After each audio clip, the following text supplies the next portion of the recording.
Running. I'm trying to get in shape here. Yeah. So.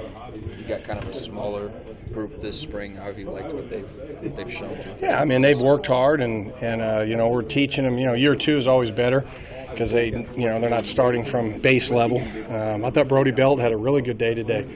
Brody's very consistent. He understands the offense. Jalen Bradley did some good things today.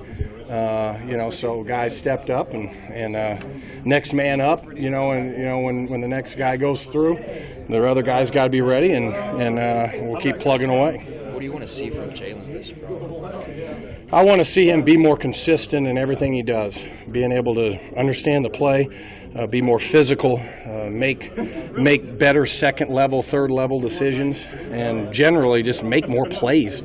But he's had a good off season, and he's had a good start to spring camp, and he'll get some good reps this spring, so we'll be able to see what he can do. How's he kind of reshaped his body since last season? Was that kind of an emphasis for him going into the off season, especially? Absolutely, he needed to.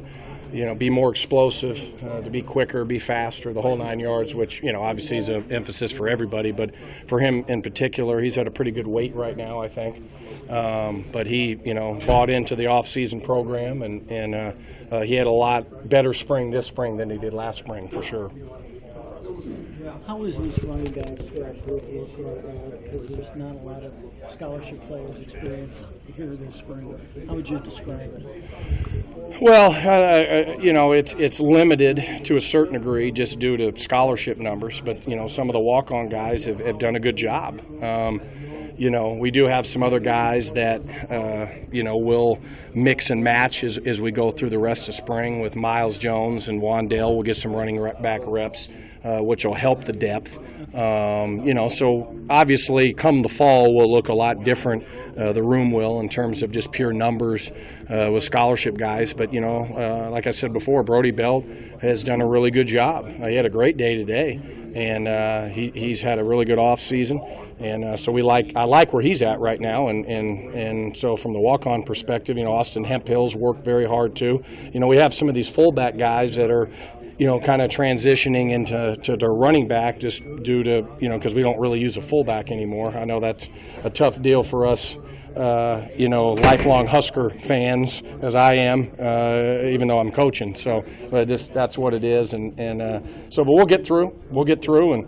And there's a lot of other opportunities and special teams, for a lot of these guys to get better at as well. We saw what used to be called the Oklahoma drill that you guys play.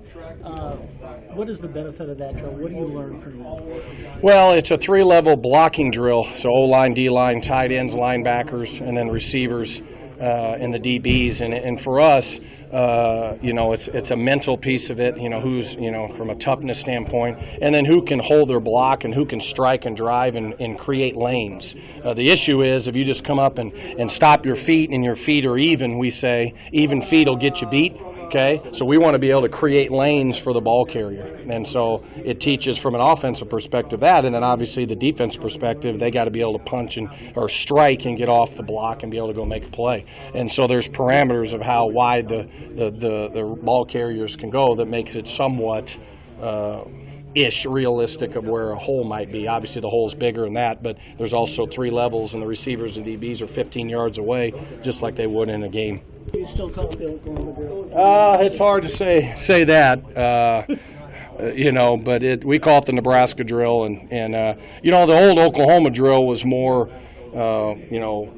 more one-on-one, and there's different versions of that. So we've developed this one where there's 3 levels, so now you get more reps and create more opportunities on one play instead of just 2 people going and getting better. It's somewhat of a different situation in your room this spring. How unique is a spring like this, especially with the guys you have coming in this summer?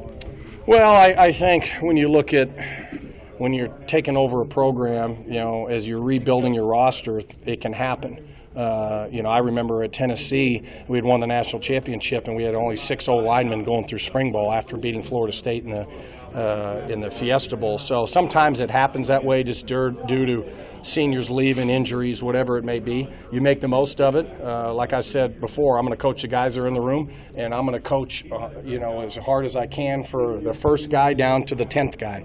My standard doesn't change.